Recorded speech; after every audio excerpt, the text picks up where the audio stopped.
అండి, welcome to our channel. నేను ఇప్పుడు చదివి వినిపించబోయే కథ కన్నీటి లోయ పార్ట్ 1లో యోగిని తీసుకుని అతని ఫ్రెండ్ పాల్గొనరావు ఇంటికి వెళ్తాడు. అక్కడ మైథిలిని పరిచయం చేస్తాడు. నా మిస్సెస్ మైథిలి అని యోగికి పరిచయం చేస్తాడు. తర్వాత ఆమె టీ ఇస్తుంది. సుశీల మీ గురించి ఎప్పుడు చెప్తుందని అతనికి ఎదురుగా కుర్చీలో కూర్చుంటూ అంటుంది. ఆమె అపురూప సౌందర్యానికి అతను మైమర్చిపోయి చూస్తూ ఉంటాడు. తర్వాయి భాగంలోనికి వెళ్దాం. ఆమె కళ్ళు చాలా విచిత్రంగా ఉన్నాయి. అంత చిన్న కళ్ళు అంత అందంగా, అంత ఆకర్షణీయంగా ఉంటాయని యోగి ఏనాడు అనుకోలేదు. నల్లగా నిగనగా మెరుస్తున్న కళ్ళు, అందమైన తెల్లటి ఎలుకను చేతిలోకి తీసుకుని మృదువుగా నిమిరి ముద్దు చేయాలనిపిస్తుంది. కానీ అది ఎలుక అన్న భావం మనసులో రిపల్సివ్గా కదిలి మనసులో మనకి ఎలర్జీ కలిగిస్తుంది. ఆమెను చూస్తుంటే యోగిలో అలాంటి భావాలే కదిలాయి. మల్లికార్జున, ఫల్గుణరావు నాటకాల గురించి మాట్లాడుకుంటుంటే ఆమె యోగితో సాహిత్యం గురించి మాట్లాడసాగింది. ఇంతకీ మీరు నాటకంలో వేయటానికి ఒప్పుకున్నట్లా లేదా? మధ్యలో ఫల్గుణరావు యోగి వైపు తిరిగి అడిగాడు. నేను ఎప్పుడూ స్టేజీ ఎక్కలేదండి, బెరుకుగా అన్నాడు యోగి. అలా కాదండి, మనిషి జీవితంలో డాషింగ్గా ఉండడం అవసరం. ఉద్యోగాలు నచ్చక మీరు వదిలేసుకోవడం వరకు బాగానే ఉంది. ఆ తర్వాత నిరుత్సాహంగా కూర్చుండిపోతే అట్లా? ఆ మాత్రం దానికి మీరు మంచో చెడో ఆ ఉద్యోగంలోనే ఉండిపోతే బాగుంటుంది కదా. కొద్దిసేపు ఆగి ఫల్గుణరావు మళ్ళీ అన్నాడు. జీవితాన్ని ధైర్యంగా ఎదుర్కోండి. అందుకు మీరు మనుషులతో కలిసి తిరగడం, వాళ్ళతో సంబంధ బాంధవ్యాలు అవసరం. సారీ, నేను ఇలా అంటున్నానంటే మిమ్మల్ని కించపరచాలని కాదు. చాచా, మీరు మొదటి నుంచి ఒంటరితనంలో పెరిగిన ఇంట్రావర్టులని అనిపిస్తుంది నాకు. నిరుద్యోగం మూలంగా మీరు కొన్ని మానసిక ఒత్తిళ్లకు గురవడం సహజం. వీటిని తట్టుకోవాలంటే ఏదో ఒక వ్యాపకంలో మునగడము, అందుకు కొంత చొరవ అవసరం. నాటకంలో నాకు మనిషి అవసరమే. అయినా మీ దృష్టి నుంచి చూసినా కూడా ఈ కార్యకలాపాలు మీకు కొంత మానసిక ఉల్లాసాన్ని కలిగిస్తాయి. అందుకోసమన్నా అతను తనను సున్నితంగా బలవంతం పెడుతున్నాడని అర్థమైంది యోగికి. అంతేకాదు, అతని శ్రేయోభిలాషనన్న భావాన్ని ధ్వనింపచేస్తున్నాడు. అలా అనిపించగానే యోగికి తన మనస్సుని విప్పి బాధను బయట పడేసుకోవాలని అనిపించింది. అది కాదండి అతను అన్నాడు. ఈ సమాజం మనల్ని మనగా కాక మన సంపాదనను చూసి, మన హోదాను చూసి గౌరవిస్తుంది. ఎందుకో నాకు అర్థం కాదు. ఆస్తితో కానీ, సంపాదనతో కానీ, హోదాతో కానీ పని లేకుండా మనిషిగా చూస్తే ఎంత బాగుంటుంది. అక్కడే మీరు పొరపడుతున్నారు, ఫల్గుణరావు అన్నాడు. మనిషిలో అంతర్లీనంగా ఉండే బానిస ప్రవృత్తి అతడిని ఇలా ప్రవర్తింపజేస్తుంది. ఒకప్పుడు తోటి మనిషిలో ఉండే బలాన్ని చూసి జంకి అతడికి లొంగి ఉండేవాడు మనిషి. ఇప్పుడు బలం స్థానంలో ఆస్తి, సంపాదన, హోదాలు చోటు చేసుకున్నాయి. నేడవి ఎవరి వద్ద ఎక్కువ ఉంటే లోకం అంతగా అతడికి దాసోహం ఉంటుంది. ఏదో రకంగా తోటి వాళ్ళకంటే తాను అధికుడిననే భావం మనిషి మనసుకు సంతృప్తినిస్తుంది. యోగి విషయంలో ఇప్పుడు అదే జరిగింది. తన చుట్టూ ఉండే వాళ్ళు బానిస ప్రవృత్తిని ప్రదర్శిస్తున్నారని అనిపించేసరికి అతడి మనసులో కొద్ది తేలిక పడ్డట్టయింది. కొత్త ఉత్సాహం ప్రవేశించింది అతనిలో. నాకు కూడా ఏదో ఒక పాత్రనివ్వండి అన్నాడు ముందుకు వంగుతూ. శబాష్ అన్నాడు మల్లికార్జున. మొత్తానికి ఈయన దారిలోకి తెచ్చాను నవ్వుతూ అన్నది మైథిలి. ఇంతకీ ఈయనకు ఏ పాత్ర ఇస్తున్నారు? కొద్దిసేపు అయ్యాక మళ్ళీ ఆమె అన్నది. ఏది? ఇంకా ఏమీ అనుకోలేదు. ఏదైనా స్త్రీ పాత్రనివ్వండి, చక్కగా సూట్ అవుతాడు. చప్పున ఆమె వైపు చూశాడు యోగి. మైథిలి భర్త వైపు చూస్తుంది. అప్రయత్నంగా అతని దృష్టి బట్టల స్టాండ్ మీద ఉన్న బ్రా కప్పు వైపు మళ్ళింది. ఫల్గుణరావును కలుసుకున్నాక యోగి మనసులో అంతకు ముందున్న నిరుత్సాహము, నిరాశ తొలగిపోయి ఆ స్థానంలో జీవితం పట్ల ఆసక్తి, కొత్త ఉత్సాహము చోటు చేసుకున్నాయి. ఈ రోజుల్లోనే హైమకు సంబంధాలు చూస్తున్నారని తెలిసింది అతనికి. మళ్ళీ మనసు మీదకి చీకటి పొర ఏదో ఆవరించినట్లుంది. హైమ నుంచి ఏ కబురు లేదు అతనికి. ఆమె ఈ మధ్య అతని ఇంటికి రావడం లేదు కూడా. ఆమె మనసు అతనికి అర్థం కావడం లేదు. ఓ పూట వెళ్ళి తెలుసుకోవాలనుకున్నాడు. హైమ, నేను విన్నది నిజమేనా? ఏమిటి? నీకు సంబంధాలు చూడ్డం? అవును, నిజమే. ఎన్నాళ్ళని మా నాన్న నాకు పెళ్లి చేయకుండా ఊరుకుంటాడు? చటుక్కున యోగి ఆమె 2 భుజాలు పట్టుకుని ఆమె పెదవుల మీద ముద్దు పెట్టుకున్నాడు. హైమ, మరి మన మాట ఏమిటి? నువ్వు ఒప్పుకున్నావా? మనం పెళ్లి చేసుకోబోవడం లేదా? ఆమె కళ్ళలోకి చూస్తూ గుసగుసగా అడిగాడు. ఆమె అతడి నుంచి తను వెనక్కు లాక్కుంది. లేదు యోగి, నీ సంగతి అప్పుడే తెలిసింది. నువ్వు నా ఆస్తి కోసం చూస్తున్నావు. ఇంత తెలిసాక కూడా ఎలా ఒప్పుకుంటాననుకున్నావు? గాయపడ్డ లేడ్లా చూశాడు యోగి ఆమె వైపు. హైమ, ప్లీజ్ అట్లా అనవద్దు. నాలో అలాంటి ఉద్దేశాలేమీ లేవు. నువ్వు లేకుండా నేను బ్రతకలేను. నేను లేకుండానా? నా ఆస్తి లేకుండానా? హైమా ప్లీజ్. కొద్దిసేపు ఆమె మొహంలోకి చూస్తూ నిలబడిపోయాడు అతను. తర్వాత సడన్గా ముందుకు వంగి 2 అరచేతులతో మళ్ళీ ఆమె భుజాలను గట్టిగా పట్టుకున్నాడు. హైమా, నువ్వు అట్లా అన్నావంటే నేను భరించలేను. ఏం చేస్తావు? అంటాను, మళ్ళీ అంటాను. నువ్వు నా ఆస్తి కోసమే చూస్తున్నావు. వాస్తవం అదే కదా. ఏం చేస్తావు? గింజుకుంటూ అందామె. యోగి కళ్ళల్లోకి ఎర్రటి జీరలు ప్రవేశించాయి. హైమా, నేనేం చేస్తానో చెప్పలేను. బహుశా నిన్ను చంపి నేను చచ్చిపోతాను. డబ్బు కోసం ప్రేమించే వాళ్ళు ఎప్పుడూ అలా చేయలేరు. యోగి ఇంకా తట్టుకోలేకపోయాడు. ఉచ్ఛ్వాస నిశ్వాసాలని వేగంగా బరువుగా వదలసాగాడు. ఆ సమయాన్ని ఇంట్లో వాళ్ళిద్దరూ తప్ప మరెవరూ లేరు. చొప్పున యోగి ముందుకు వంగి ఆమె చెంపను కొరికాడు. చిన్నగా మూలిగింది హైమ. అతని పంటిగాట్ల ఆమె సుకుమారమైన చెంప మీద పడి ఆ భాగమంతా ఎర్రగా కందింది. నువ్వు లేకుండా నేను బ్రతకలేను హైమ. నిన్ను కొరుక్కు తింటాను. అలా నీ శరీరం అంతా తినేస్తాను. తినేసి చచ్చిపోతాను. ఉన్మతుడిలా అతను ఆమె చెంపలను పెదములను కసిగా కొరకసాగాడు. ఒక సమయాన అతని పన్ను ఆమె కింద పెదమి మీద లోతు కంట దిగి నెత్తురు కమ్మింది. బాధతో కళ్ళు విప్పార్చి చూసిందామె. అతన్ని అవతలికి నెట్టేయాలని ప్రయత్నించసాగింది. సడన్గా యోగికి మత్తు దిగిపోయినట్లయింది. తనకేమన్నా పిచ్చి పట్టిందా? ఇలా ప్రవర్తిస్తున్నాడేమిటి? హైమను వదిలి యువతలకి జరిగాడు. నన్ను క్షమించు హైమ, నేనేం చేస్తున్నానో నాకే తెలియలేదు. ఆమె మొహమంతా ఘాట్లతో నిండిపోయింది. పెదమ చిట్లి నెత్తురు కారుతుంది. ఆమె కళ్ళ నిండా నీళ్లు. ఏడవడం మొదలుపెట్టింది. నిన్ను రొప్పసాగింది. గబాలను ఆమెకు ఏమనిపించిందో అవతలికి నడిచి అద్దాన్ని చేతిలోకి తీసుకుంది. అద్దంలో మొహాన్ని చూసుకుంటూనే కెవ్వున కేక పెట్టింది. అమ్మో, మొహమంతా చూడు ఎట్లా అయిందో. మళ్ళీ పెద్దగా ఏడవసాగింది. చిన్నపిల్లలా ఆమె ఏడవడం మొదలు పెట్టేసరికి యోగి కాళ్ళల్లో వణుకుడు మొదలైంది. హైమా ప్లీజ్ ప్లీజ్, పెద్దగా ఏడవకు హైమా ప్లీజ్.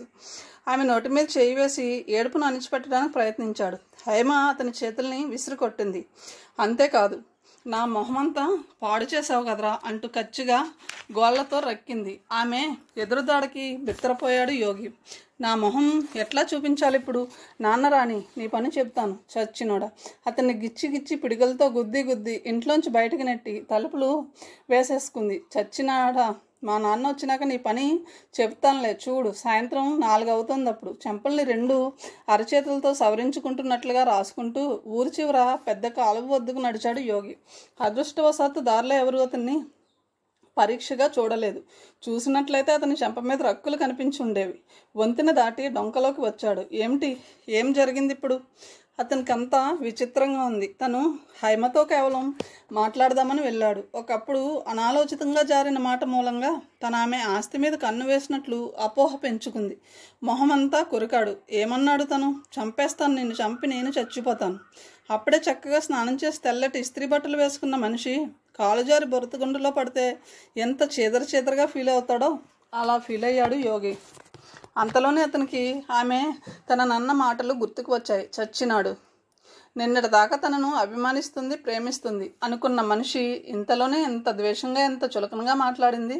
ప్రేమంతా ఉత్త నాటకమా? భ్రమ మాత్రమేనా? ప్రేమ పక్కనే ఇంత ద్వేషం దాగి ఉంటుందా? ద్వేషం లేకుండా ప్రేమ ఉండదా? యోగి తనలో తను ఆమెను నిందించుతున్నాడే గాని పొరపాటునన్న అతనికి అలాంటి పరిస్థితి ఏర్పడడానికి తనే కారణమన్న సంగతి తట్టలేదు. హైమ గోళ్లతో రక్కిన చోట్ల అతని చెంపలు చురుకుమంటూ మంటలు పుట్టసాగాయి. అంతలో అతనికి హైమ మొహం గుర్తుకు వచ్చింది. పాపం, మొహమంతా తన పంటిఘాట్లతో కందిపోయింది. తండ్రి వచ్చి అడిగితే ఏమని సమాధానం చెబుతుంది? ఆమె మాటలు గుర్తుకు వచ్చాయి.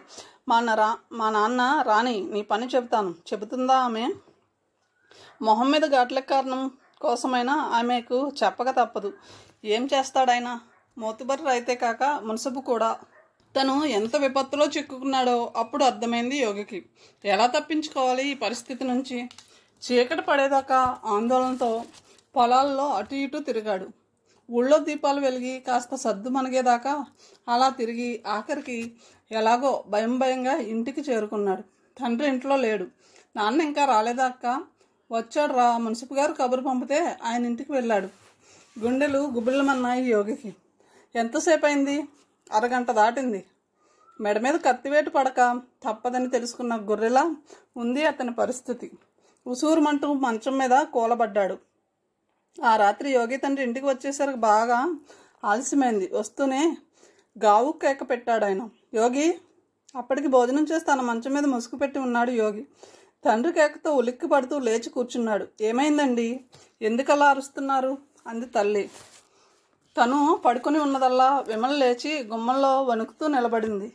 మీరిద్దరూ ముందు బయటకు పండి అంటూ ఆయన వాళ్ళను బయటకు పంపి తలుపులు వేసేశాడు. తర్వాత యోగి వద్దకు తపతప అడుగులు వేస్తూ వెళ్ళి అన్నాడు, ఏరా ఇవాళ నువ్వు చేసిందేమిటి? ఏం చేశాను బింకంగా అన్నాడు యోగి. ఏం చేశావా? చుటుక్కున యోగిని జుట్టు పట్టుకుని వంగదీసి వీపు మీద పెడిమంటూ గుద్దులు గుద్దాడు. నొసుపు గారి అమ్మాయిని నువ్వు చేసింది ఏమిట్రా? మాట్లాడలేదు యోగి. తండ్రి గుద్దిన చోట వెన్ను నొప్పి పుడుతోంది. చిన్న పిల్లాడిలా అతని కళ్ళల్లో నీళ్లు తిరిగాయి. పెళ్లి కావలసిన పిల్ల. తండ్రి అనసాగాడు. మనకి ఉందిరా ఇంట్లో ఒక ఆడపిల్ల. మన పిల్ల లాంటిది కాదా ఆ పిల్ల? విమలను ఎవరన్నా అట్లా చేస్తే నువ్వు ఊరుకుంటావురా? ఆయన అంటున్న మాటలను బట్టి అక్కడ ఏమి జరిగిందో అర్థం అవసాగింది యోగికి. రాఘవరావు గారు ఈయనను అక్కడికి పిలిపించి వెళ్ళగానే వలవలా ఏడుస్తున్న హేమను చూపించాడు. ఇది నీ కొడుకు చేసిన నిర్వాహకం తెలుసా అన్నాడు. ఆ మాటలు వినగానే ఈయన బిత్తరపోయాడు. చూడు కాంతయ్య ఆయన అన్నాడు. యోగి తండ్రి పేరు కాంతయ్య. నేను తలుచుకుంటే నీ కొడుకును నరికి పోగులు పెట్టించగలను. నీకు ఈ ఊళ్ళో నిలువ నీళ్లు లేకుండా చేయగలను. కానీ నా అభిమతం అది కాదు. ఇన్నేళ్ల నుంచి మనం ఊళ్ళో కలిసిమెలిసి ఉంటున్నాం. నీ కొడుకు మా అమ్మాయిని వేరే పెళ్లి చేసుకుంటే చంపుతానని చస్తానని పిచ్చి పిచ్చి మాటలు మాట్లాడాడట. ఎలా చెప్పుకుంటావో చెప్పుకో పో. నీ కొడుకును ఇంకోసారి మా ఇంటి ఛాయలకు వచ్చినా మా అమ్మాయి జోలికి వచ్చినా నీ కుటుంబాన్ని సర్వనాశనం చేయిస్తాను.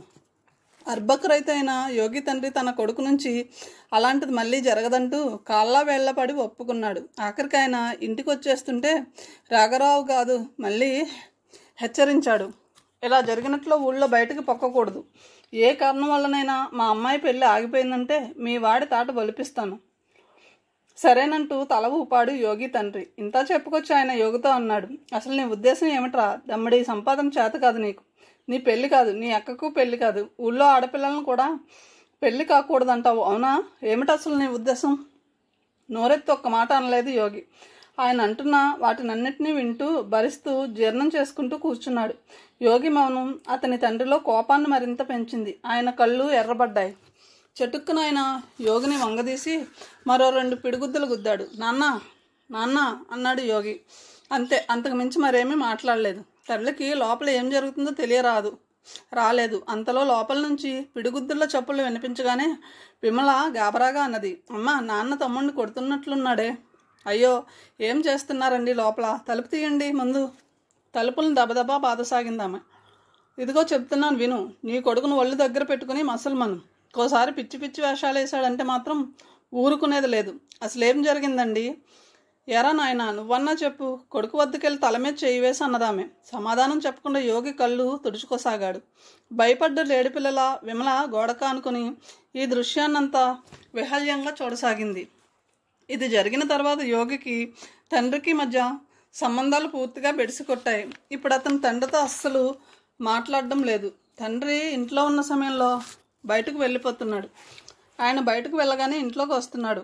ఇద్దరు ఆగర్భ శత్రువులు ఒక ఇంటిలో తప్పక కాలం గడుపుతున్నట్లుగా ఉంది వాళ్ళ పరిస్థితి. ఇంతలో వేసవికాలం వచ్చింది. యోగి పగలు ఎక్కువ సమయాన్ని సుశీల వాళ్ళ ఇంటి దగ్గర గడుపుతున్నాడు. అక్కడ ఉన్నంతసేపు అతనికి ఏదో ప్రశాంతంగా ఓదార్పుగా అనిపించేది. అమాయకంగా సుశీల చెప్పే మాటలు, స్వరాజ్యమక్కే కబుర్లు అవన్నీ అతని మీద పన్నీటి జల్లు కురిపిస్తున్నట్లుగా ఉండేది. నేను ఆ ఇంటికి వెళ్ళను, ఇక్కడే ఉండిపోతాను అక్కయ్య అనేవాడు. ఉండరాదు నాయన, మాకు నీకంటే ఇంకెవరున్నారు అనేది ఆమె. అబ్బా నిజంగా ఉండు మావయ్య అనేది సుశీల. ఒక్కోసారి మధ్యాహ్నం పూట తోచక యోగి సుశీలతో కలిసి పొలం వెళ్ళేవాడు. మాడుతున్న ఇసుకలో డొంకలోంచి నడుస్తూ, గట్ల మీద ఎక్కుతూ దిగుతూ, తాడి చెట్ల నీడల్లోంచి నడుస్తూ అమాయకంగా సుశీల చెప్పే మాటల్ని వింటూ వీళ్ళని చూడగానే సుశీల తండ్రి గబగబా చెట్టెక్కి లేత తాటిగలను నరుక్కు వచ్చేవాడు.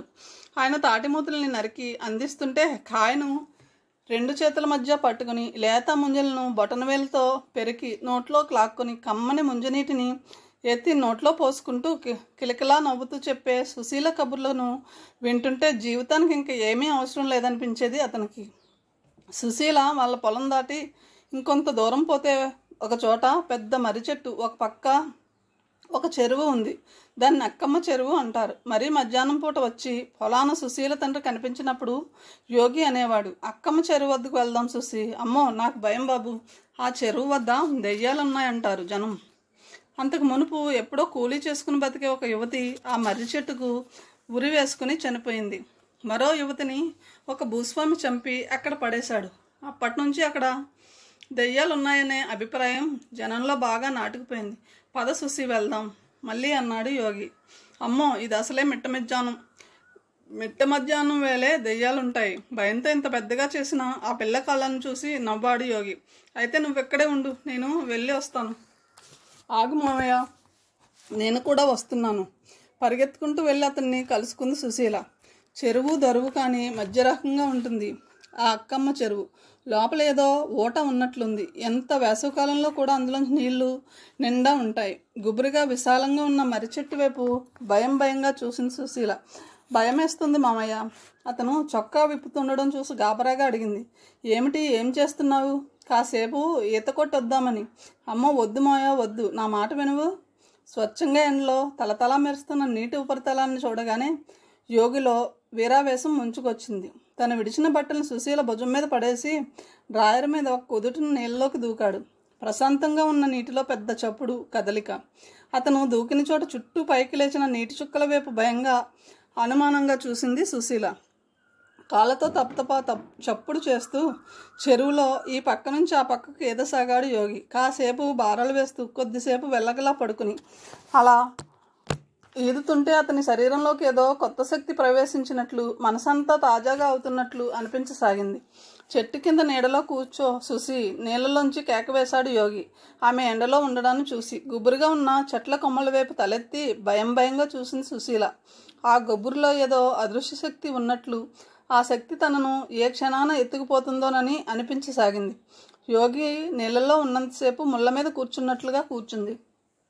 అతను ఒడ్డుకు రాగానే చూడు తలంతా ఎట్లా తడిసిపోయిందంటూ పమిటితో అతని తలను శుభ్రంగా తుడిచింది. తొడవడం పూర్తి కాగానే ఆమె కళ్ళల్లోకి కృతజ్ఞతగా చూశాడు యోగి. చెట్టు కిందకు పోదాం పద. అమ్మో నాకు భయం బాబు, పదవాయి పిచ్చి అంటూ యోగి ఆమెను చెయ్యి పట్టుకుని చెట్టు కిందకు తీసుకుపోయాడు. చెట్టు కింద నీడలో వెళ్ళకలా పడుకున్నాడు అతను. సుశీల అతన్ని ఆనుకుని భయంగా కూర్చుంది. అయితే దెయ్యాలున్నాయంటావు సుశీ, ఊరుకో మావయ్య అంటూ అతనికి మరింత దగ్గరగా జరిగింది ఆ పిల్ల. ఆమె భయానికి పెద్దగా నవ్వాడు యోగి. ఏయ్ దెయ్యాలు, చెట్టు మీద ఉన్న దెయ్యాలు, మా సుశీ పిలుస్తుంది, ఒకసారి వస్తారు నవ్వుతూ బిగ్గరగా అన్నాడు. మావయ్య. అతనికి మరింత దగ్గరగా జరిగింది సుశీల. ఆమె చేతి వేళ్ళు అతని భుజం మీద గట్టిగా బిగుసుకుని ఉన్నాయి. ఆ వేళ్ళు చిగురుటాకుల్లా వణికిపోతున్నాయి. ఆమె భయానికి మరింత నవ్వసాగాడు యోగి. సడన్గా అతను నవ్వు నాపేసి చెట్ల కొమ్మల వైపు అదోలా చూశాడు. చూడు సుశీ, అటు చూడు ఏముంది. తల పైకెత్తి భయంగా కొమ్మల వైపు చూసింది సుశీల. అప్పటికి ఎండ కొద్దిగా ఏటవాలింది. మర్రినీడ అవతలికి జరిగి పెద్దగా అయ్యింది. సన్నటి చిరుగాలి చెట్ల ఆకుల్ని కదిలిస్తూ దక్షిణం దిక్కుకు పరుగు తీసింది. ఏమిటి మావయ్య, వణుకుతున్న గొంతులో అడిగింది సుశీల. చూడు కొమ్మ మీద ఆకుల మధ్య ఏదో కనిపిస్తుంది. ఎక్కడా? వేలుతో కొమ్మ వైపుకు చూపించాడు యోగి. అమ్మో దెయ్యం, చప్పున అతన్ని కౌగలించుకుంది సుశీల. ఆమె గుండెలు ఎంత వేగంగా కొట్టుకుంటున్నాయో అతనికి తెలుస్తుంది. ఈ పిల్లను తమ చిన్నప్పుడు ఎత్తుకుని ఆడించాడు. ఆమె లేత పెదవుల మీద చిన్నగా ముద్దు పెట్టుకుని లేచి నిలబడ్డాడు యోగి. ఎక్కడికి? ఆందోళనగా అడిగింది. చూస్తానేమిటో. విశాలంగా ఉన్న చెట్టు బోధ తొర్రల్లో కాళ్ళు పెడుతూ పైకి ఎక్కాడు యోగి. కొమ్మ గుబురులో గోతాల మూట లాంటిది ఏదో ఉంది. అక్కడి దాకా వెళ్ళాక యోగికి కూడా ఎందుకో భయం కలిగింది. వణుకుతున్న గుండెల్ని చిక్కబట్టుకుంటూ మూట మీద చెయ్యి వేశాడు. మూట మీద చెయ్యి వేసి అతను కొద్దిగా కదిల్చాడో లేదో అది కాస్త ఆకుల్లోంచి జారి దబ్బున నేల మీద పడింది. ఆశ్చర్యంతో భయంతో అతని కళ్ళు పెద్దగా అయ్యాయి. కింద పడుతూనే మూట తెరుచుకుని అందులోంచి ఒక మనిషి తల దొర్లుకుంటూ ఆ పక్కగా నిలబడి ఉన్న సుశీల కాళ్ళ ముందుకు వచ్చి ఆగింది. తెరుచుకుని ఉన్న ఆ మనిషి కళ్ళు సుశీల మొహంలోకి చూస్తున్నాయి. భయంతో దిక్కులు పిక్కటిల్లేలా కెవ్వున కేకలు వేయసాగింది సుశీల.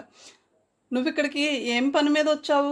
యోగి తలెత్తి మున్సబు మొహంలోకి చూశాడు. హైమ తండ్రి డబ్బు మనిషి, తనకు మామ కావలసిన వాడు. చుట్టూ పొలాలు, చీకట్లో జుట్టు విరబోసుకున్న దెయ్యాల్లా కనిపిస్తున్నాయి. పెట్రోమాక్స్ లైటు వెలుతురులో చెట్టు కింద గుమికూడిన మనుషులు కొందరు వెలుతురులోనూ కొందరు క్రీ నీడల్లోనూ స్పృష్టానుస్పృష్టంగా కనిపిస్తున్నారు. శవం వద్ద కూర్చొని మృతకండాన్ని చూస్తూ జుట్టు విరబోసుకున్న ఒక యువతి బోరున ఏడుస్తుంది. ఏమిటబ్బాయి, మాట్లాడవేమిటి? మళ్ళీ రెట్టించి అడిగాడు మున్సబు. తోచకపోతే ఇట్లా వచ్చాను, అంతకు మించి వేరే పని మీద ఏమీ రాలేదు. మరి సుశీల్ నీ వెంట ఎందుకుంది? యోగికి అతను ఏమీ అడగదలుచుకున్నాడో అర్థం కాలేదు. కోపం వచ్చింది అతనికి. చూడండి, నేను ఎలాంటి పరిస్థితుల్లో శవాన్ని చూశానో ఇంతకు ముందే 2-3 సార్లు వివరంగా చెప్పాను. మీకు నా మీద ఏదన్నా అనుమానాలు ఉంటే కేసు పెట్టండి, అంతేగాని సంబంధం లేని అర్థం పర్థం లేని ప్రశ్నలన్నీ మాత్రం వేయొద్దు. మీరు ఏం చేయదలుచుకున్నారో చేసుకోండి, నేను వెళ్ళిపోతున్నాను. గట్ల మీదుగా పడుతూ లేస్తూ ఊరి వైపుకు నడవసాగాడు యోగి. వాళ్ళ ఊరి పక్కనే 3 మైళ్ళ దూరాన మొసలిపాడు అనే మరో ఊరు ఉంది. ఆ ఊరికి చెందిన రామారావుది ఆ శవం. కాళ్ళు చేతులు మెడ నరికేసి ఆ కండాల్ని గోనె సంచుల్లో కుక్కి ఎవరో పొలాల మధ్య ఉన్న మర్రి చెట్టు కొమ్మ మీద దాచారు. యోగికి ఆ ఊరి వాళ్లతో పెద్దగా పరిచయం లేదు. శవం వద్ద గుమికూడిన జనం అనుకుంటున్న మాటలను బట్టి రామారావుకి ఎవరు శత్రువులు లేరని తెలిసింది. అయితే అతన్ని ఎవరు చంపారు? తన ఊరి వాళ్ళ, అతని ఊరి వాళ్ళన్నా? ఎందుకు చంపారు? అతని భార్య 2 పిల్లలు ఉన్నారట. వాళ్ళ గతేం కాను? ఇంటికి వెళ్ళాక భోజనమన్నా చేయకుండా పక్క మీద వాలాడు. ఆ రాత్రి యోగికి బాగా జ్వరం వచ్చింది. నిద్దట్లో కలవరింతలు మొదలుపెట్టాడు. నల్లటి శూన్యంలోంచి ఒక మనిషి తల వేగంగా వచ్చి తన చుట్టూ గింగిరాలు తిరుగుతున్నట్టుగా కల వచ్చింది. నిద్దట్లో అతని కలవరింతలు విని తల్లి, అక్క వచ్చి అతని మంచానికి 2 వైపులా కూర్చుని ఆ రాత్రంతా జాగారం చేశారు.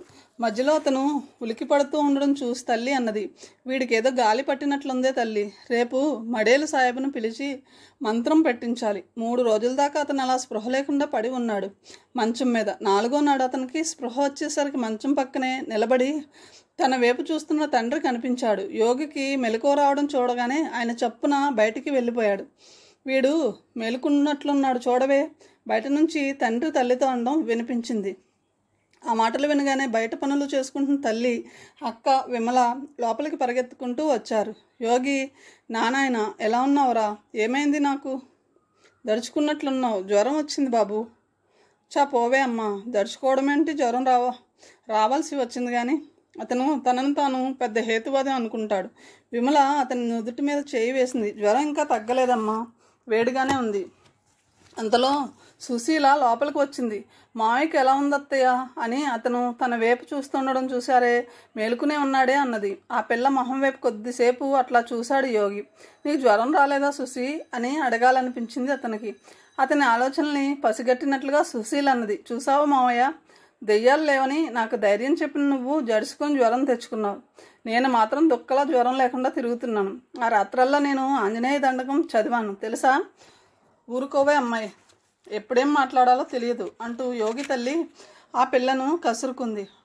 యోగికి జ్వరం తగ్గి మళ్ళీ మనుషుల్లో పడ్డానికి మరో 1 వారం రోజులు పట్టింది.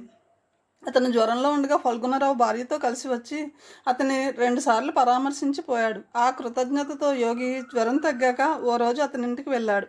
యోగి వెళ్ళేసరికి ఫల్గుణరావు ఎక్కడికో వెళ్ళడానికి సిద్ధమవుతున్నాడు. యోగిని చూడగానే అన్నాడు అతను, రండి రండి, ముసలివాడు, వెళ్దామనుకుంటున్నాను, మీరు కూడా వస్తారా? ఎందుకు? వైశాలిని చూసి వద్దామని. వైశాలి ఎవరు? చనిపోయిన రామారావు భార్య. రామారావు అంటే ఆ రోజు అక్కమ్మ చెరువు వద్ద మర్రి చెట్టు మీద గోతం సంచిలో శవం. ఓ ఆయన, మీరు పోయిరండి, నాకు అసలు పరిచయం కూడా లేదు. నేనెందుకు? అలా కాదు, మీకు ఆ రోజు నుంచి జ్వరం వచ్చిందని తెలిసి ఆమె నొచ్చుకుంది కూడా. భర్త పోయిన అంత దుఃఖంలో కూడా మీకు ఎలా ఉందంటూ 1-2 సార్లు ఆరాలు తీసింది. రాకూడదు పాపం, ఆమెకి ఎంతో కొంత ఓదార్పుగా ఉంటుంది. అయిష్టంగానే కదిలాడు యోగి. సాయంత్రం 4 అవుతుందప్పుడు. ఎండ తీక్షణ కాస్త తగ్గింది. ఇద్దరూ సైకిల్ వేసుకుని పొలాల్లోంచి కాలిబాటనే తొక్కసాగారు. అవతలగా తాడి చెట్ల తోపు కనిపిస్తుంది. ఆ తోపు దాటితే మొసలిపాడు. గట్ల మీద తుమ్మ చెట్ల నీడలు పొడుగ్గా సాగుతున్నాయి. ఆయన్ను చంపిందెవరో తెలిసిందా అండి? మధ్యలో అడిగాడు యోగి. లేదు. అదే విచిత్రం, ఆయనకెవరూ శత్రువులు కూడా లేరంటారు జనం. కానీ ఆమె అనడం మాత్రం సత్యనారాయణ చంపాడని. అతనెవరు? వాళ్ళ ఊళ్ళోనే ఉంటాడు, ఇతని స్నేహితుడు కూడాను. రామారావు సత్యనారాయణ వీళ్ళిద్దరూ బాల్యం నుంచి స్నేహితులు. ఒకరింటికొకళ్ళు యథేచ్ఛగా వచ్చిపోతుంటారు. పెళ్ళైన దగ్గర నుంచి వాళ్ళలో పొరపచ్చాలు మొదలయ్యాయి. రామారావు కట్నం లేకుండా అందమైన వైశాలిని పెళ్లి చేసుకుంటే, సత్యనారాయణ మాత్రం బాగా కట్నం తీసుకుని నల్లగా చింతమొద్దులా ఉండే సావిత్రిని పెళ్లి చేసుకున్నాడు. సావిత్రి మోతుబర్ రైతు కూతురు. బాగా గారాబంతో పెరగడంతో ఒక్క మంచి లక్షణం అబ్బకపోగా నోటి దురుసుతో గెయ్యాలితనాన్ని మాత్రం వంట పట్టించుకుంది. ఆమె నోటి దురుసుతనాన్ని భరించలేక సత్యనారాయణ ఎక్కువగా రామారావు ఇంటి వద్దే కాలం గడిపేవాడు. అతని మనసులో ఎప్పటి నుంచో ఆలోచన ఉందో కానీ ఓ రోజు రామారావు లేనప్పుడు సత్యనారాయణ వైశాలి చేయి పట్టుకున్నాడు. ఆమె విసిరి కొట్టింది అతన్ని. ఇంట్లోంచి బయటకు వెళ్ళిపోమ్మంది. వెళ్ళిపోతానంటూ అతను గుమ్మం దాకా వెళ్ళి చటుక్కున తలుపులు వేసేశాడు. వైశాలి ఎంతకీ అంగీకరించక అతనితో పెనుగులాడుతున్న సమయంలో బయట నుంచి తలుపు కొడుతున్న చప్పుడు వినిపించింది. ఒక్క పరుగున వెళ్ళి ఆమె తలుపు తీసింది. ఎదురుగా భర్త రామారావు. అతనితో ఆమె జరిగింది చెప్పింది. ఉగ్గుడైపోయి రామారావు అతనితో కలబడ్డాడు. రామారావుది పెద్దగా బలమైన శరీరం కాదు. సత్యనారాయణ బాగా ఆజానుబాహుడు, కండలు తిరిగిన శరీరం. సత్యనారాయణ దెబ్బలకు తట్టుకోలేక ఒక సందర్భంలో రామారావు కసగా ఇలా అన్నాడు: పెళ్ళాన్ని సరిగ్గా చూసుకోలేని వాడికి ఊళ్ళో వల్ల పెళ్ళాలు ఎందుకురా పిచ్చినా కొడుక. అంటే ఏమిటి నీ ఉద్దేశం? నీ పెళ్ళం నీ కమతగాడితో పడుకుంటుంది, దాన్ని సరి చేసుకోరా ఉష్ట్రపక్షి. ఈ మొహానికి మరో ఆడది కూడా కావాలా? మొహం చూడు ఎట్లా ఉందో. వైశాలి మాటలతో సత్యనారాయణకి తల కొట్టేసినట్లయి అక్కడ నుంచి వెళ్ళిపోయాడు. అది జరిగిన 6 నెలలకు సత్యనారాయణ కమతగాడి శవం ఊరి చివర బావిలో కనిపించింది. ఆ సత్యనారాయణ తన భర్తను చంపాడనుకుంది వైశాలి అన్నాడు ఫల్గుణరావు. అదేమిటి, ఇందులో అంత కక్ష కట్టాల్సిన సంగతి ఏమీ లేదే. ఏమన్నా ఉంటే రామారావుకి అంత కక్ష ఉండాలి సత్యనారాయణ మీద. ఏమో చెప్పలేము. ఆమె నమ్మకం ఆమెది. ఆమె అలా నమ్ముతోంది. కొద్దిసేపు ఆగి ఫల్గుణరావు మళ్ళీ అన్నాడు: ఆమె తన భర్తను చంపిన సత్యనారాయణ మీద కక్ష తీర్చుకుంటుందట. ఎలా? అతన్ని చంపడం ద్వారా. యోగి వెన్నులో ఒక చిన్న జలద్రింపు లాంటిది కలిగింది. ఆమెకెవరైనా అనుచరులు ఉన్నారా అన్నాడు. ఎవరూ లేరు. మరి? ఏమో, ఒంటరిగానే సాధిస్తుందట. ఆమె ఒక ఐరన్ లేడీ. ఊరి చివర ఉందా ఇల్లు. చుట్టూ ప్రహారీ. సైకిళ్లను స్టాండ్ వేసి గేటు తెరుచుకుని లోపలికి అడుగు పెట్టారు వాళ్ళు. ఎదురుగా మధ్యరకం ఎత్తులో గుండ్రటి మొహంతో మెత్తటి బొగ్గలతో ఒక స్త్రీ నిలబడి ఉంది. ఆమె చేతిలో గొలుసును గుంజుకుంటూ ఒక కుక్క కనిపించింది. ఆ కుక్క చాలా ఆకలిగా చూస్తుంది. ఎటన్నా వెళ్తున్నారా అడిగాడు ఫల్గుణరావు. ఆమె ఎక్కడికో వెళ్తున్నట్లుగా అనిపించి, లేదండి, అవతలగా ఉన్న చెట్టుకు కుక్కను కట్టేసి వచ్చింది ఆమె. కుక్క బాగా ఆకలిగా ఉందేమో, నాలుకను బయటకు చాపి రొప్పుతోంది. లోతుగా ఉన్న దాని డొక్కలు ఎగిరెగిరి పడుతున్నాయి. వాళ్ళకు 10 అడుగుల దూరంలో నిలువెత్తిన తోట పొలాలలా కనిపించి దిష్టిబొమ్మ ఒకటి కనిపిస్తుంది. సిలువ మార్కులో లాల్చీ చేతులు వేలాడుతూ పైన తలభాగంలో పాగా చుట్టి ఉంది. నేల మీద ఉన్న గిన్నెలోంచి ఒక మాంసం ముక్కను చేతిలోకి తీసుకుందామె. మాంసం ముక్క ఒక సన్నటి తాడుకి మధ్య భాగంలో కట్టి ఉంది. దిష్టిబొమ్మ వద్దకు వెళ్ళి చిన్న స్టూలు లాక్కొని ఆమె మాంసం ముక్క ఉన్న తాడును బొమ్మ మెడభాగాన నెక్లెస్లా కట్టింది. తర్వాత ఆమె కుక్క వద్దకు వెళ్ళి వంగుని దాని మెడ మీద చేయి వేసింది. కుక్క రొప్పుతూ దిష్టిబొమ్మ మెడవైపు ఆకలిగా చూస్తుంది. ప్రశాంతంగా ఉన్న ఆ వాతావరణంలో సడన్గా కోమలమైన ఆమె స్వరం వైబ్రేట్ అవుతూ ప్రతిధ్వనించింది. అటాక్ రాము. మెడ గొలుసును ఆమె ఎప్పుడు విప్పదీస్తుందో గాని కుక్క మెరుపు వేగంతో 4 కాళ్ళ మీద దూసుకుంటూ వెళ్ళి ఎగిరి దిష్టిబొమ్మ మెడ మీదకు దూకింది. కుక్కతో పాటు దిష్టిబొమ్మ వెనక్కు నేల మీద పడిపోయింది. పళ్ళు బయటపెట్టి భీకరంగా గుర్రు గుర్రుమంటూ కుక్క దిష్టిబొమ్మ మెడ మీద ఉన్న మాంసం ముక్కను చీల్చి చెండాడసాగింది. కుక్క కళ్ళల్లో కనిపిస్తున్న కర్కశత్వము, వికృతంగా తెరుచుకున్న దాని నోట్లోని కోరల వాడి, దాని దేహపు చురుకుతనము కల్లారా చూసి యోగి వెన్నులో ఏదో జలద్రింపు ఈ మూల నుంచి ఆ మూలకు పరుగు తీసింది. అంతవరకు వాళ్ళ ఉనికిని మర్చిపోయినట్లుగా ప్రవర్తించిన ఆమె అప్పుడు వాళ్ళ వైపు తిరిగి అన్నది: పదండి, లోపలికి వెళ్దాం. మీకు జ్వరం వచ్చిందట కదా, తగ్గిపోయింది. టేబుల్ను ఆనుకుని నిలబడి ఉంది వైశాలి. మసక చీకట్లు కమ్మడంతో అంతకు ముందే ఆమె లైటు వేసింది. ఆమె కాళ్ళను ఆటేసుకుని చెరో వైపున 2 మగపిల్లలు నిలబడి ఉన్నారు. చిన్న కుర్రవాడికి 3 ఏళ్ళు, పెద్ద కుర్రవాడికి 5 ఏళ్ళు ఉంటాయి. మృదువుగా ఉందామె మొహం. కొందరు ఆడవాళ్ళకి 2, 3 పిల్లలు కలిగిన వాళ్ళకు 10 ఏళ్ళు దాటినా కూడా మొహంలో లేతదనం వదలదు. లైటు వెలుతురులో ఆమె గులాబీ రంగు చెంపలు మెరుస్తున్నాయి. ఎత్తైన వక్షం. ఆమె నుదుటి మీద బొట్టు లేదు. మెడబోసుగా ఉంది. చేతులకు 2 గాజులు ఉన్నాయి. ఆమె కళ్ళు కాటుక లేక తేటగా మంచులో తడిసి అప్పుడే విచ్చుకుంటున్న తెల్ల గులాబీల్లా ఉన్నాయి. ఫల్గుణరావుతో మాట్లాడుతుంటే ఆమె వైపే చూస్తూ కూర్చున్నాడు యోగి. ఆమె ఒక మిస్టీరియస్ ఉమెన్లా కనిపించసాగింది. పిల్లల వైపు చూశాడు. ముద్దుగా ఉన్నారు 2. చిన్న కుర్రవాడు తన వైపే చూస్తూ ఉండడం చూసి రమ్మన్నట్టుగా చేయి ఊపాడు యోగి. విచిత్రంగా ఆగి ఆగి తన వద్దకు నడుచుకుంటూ వచ్చిన పిల్లవాడిని అడిగాడు, నీ పేరేమిటి బాబు? రవి. వీడి పేరు రాజండి. తన వద్ద నిలబడి ఉన్న పెద్ద కొడుకు వైపు చూస్తూ అన్నదామె. చిన్న కుర్రవాడిని వడిలోకి తీసుకుని అన్నాడు యోగి, మా ఊరు వస్తావా బాబు? ఏ ఊరు మీ ఊరు? చెప్పాడు యోగి. వెంటనే కుర్రవాణి సమాధానానికి ఉలిక్కిపడ్డాడు. మీ ఊరు నేను రాను, అక్కడే మా నాన్నను చంపారు. ఫల్గుణరావు, యోగి, వైశాలి ముగ్గురు ఒకరి మొహాలు ఒకరు చూసుకున్నారు. బయట రాము ఏమి చేస్తున్నాడో చూసిరా బాబు, సంభాషణను తప్పించడానికి అన్నదామె. యోగి వడిలోంచి కిందకి దిగి గుమ్మం వైపు పరుగు తీశాడు. తేలికగా ఊపిరి పీల్చుకున్నాడు యోగి.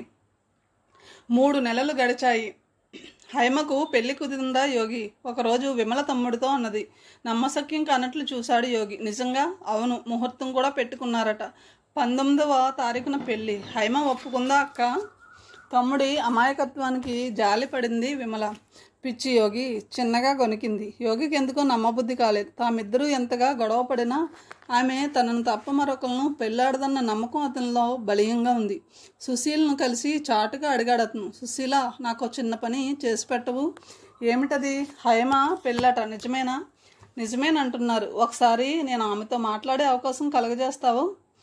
అమ్మో మామయ్య, గుండెల మీద చెయ్యి వేసుకుంది సుశీల. నువ్వంటేనే మండిపడుతుంది మామయ్య. అది ఇంతకు ముందు మాట. ఇప్పుడు నువ్వు ఒకసారి కలిసి చూడు. ఎటన్నా పారిపోదామన్నానని చెప్పు. కళ్ళు పెద్దవి చూసి యోగి వైపు చూసింది సుశీల. ఏమో మావయ్య, నాకు భయం వేస్తుంది. నీకోసం వెళ్ళి అడిగి వస్తాను. సుశీల అనుకున్నట్లే అయ్యింది. యోగి కలవమన్నాడని అనగానే హైమ చాలా కోపంగా మాట్లాడింది. మీ మావయ్య సంగతి మరోసారి నా వద్ద మాట్లాడావంటే ఊరుకోను సుశీ. భయపడుతూనే సుశీల యోగి సందేశాన్ని తెలిపింది. పెళ్లి ముందు రోజు ఎటన్నా పారిపోదామని చెప్పమన్నాడక్క. క్షణం పాటు తానేమి విన్నది అర్థం కాలేదు. కొద్దిసేపు సుశీల కళ్ళలోకి అయోమయంగా చూసింది. తర్వాత ఆమె కళ్ళు క్రమంగా ఎరుపెక్కసాగాయి.